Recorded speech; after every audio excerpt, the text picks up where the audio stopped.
Здравейте! Ние сме тук от Раква отново. Много сме развълнувани да ви покажем последния ни продукт. След като видяхте кулата на магиосниците и кулата на орките, не можеше да не направим кулата на елфите. Естествено, тя е с доста детайли, с доста битки минала. Има ги типичните елфски елементи, плетениците, които виждате тук. Нещо, което е характерно за нашите модели. Голямо ниво на детайл. Не знам тук дали ще се види, но дори вътре в самата кула сме вплели елфски елементи. Много хора биха казали, това пък вътре кой ще го гледа.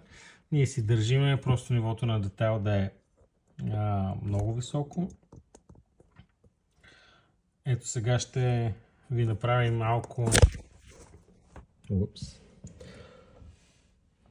Сега ще направим малко по-близки кадри,